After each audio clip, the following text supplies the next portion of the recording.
હાર્દિક સ્વાગત છે। હું છું સુભદ્રા અસારી। હવે જોઈએ આજના મુખ્ય સમાચાર। અરવલ્લી જિલ્લાના શામળાજી તાલુકાના જાંબુડી ગામમાં રસ્તાની ખરાબ હાલતને લઈને ગ્રામજનોમાં ભારે રોષ જોવા મળી રહ્યો છે। ડેપ્યુટી સરપંચ મુકેશભાઈ બરંડા, મુખિયા રમણભાઈ ડામોર તેમજ રમેશભાઈ અળખાભાઈ દ્વારા શામળાજી મામલતદારને આવેદનપત્ર આપવામાં આવ્યું છે।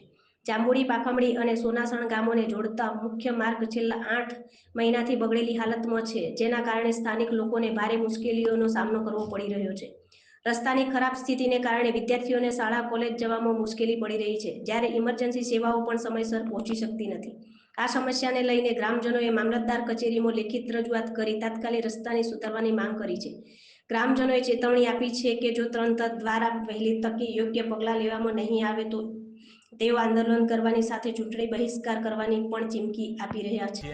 કેમ કે અમારા વર્ષો જૂના પ્રશ્નો છે કે ડીપીથી કંટાળો હનુમાન જે રોડ છે તે આજ દિન સુધી 20 થી 25 વર્ષ સુધી અમે આવેદન આપ્યા તો પણ આજ દિન સુધી રોડ કર્યો નથી। બીજો પ્રશ્ન છે અમારો કે જે ડેરીથી સોસાયટી તરફ જવા માટેનો રસ્તો, જે આજ દિન સુધી અમે રજૂઆત કરવા છતાં પણ નથી કર્યો, કેમ કે ત્યાં સ્કૂલ બી પ્રાથમિક શાળા આવેલી છે, સોસાયટી આવેલી છે, દૂધ ડેરી આવેલી છે અને કોઈક સ્મશાન છે, કોઈક માણસ મરી જાય તો અમારે ફરી 4-5 કિલોમીટર ફરીને જવું પડે છે। આજ દિન સુધી આ સરકારે અમારા કોઈ પ્રશ્નોનો નિકાલ કર્યો નથી। તેથી અમે આજે મામલતદારશ્રીને આવેદન આપીએ છીએ કે અમે ચૂંટણીનો બહિષ્કાર કરીએ છીએ જાંબુડી ગામે।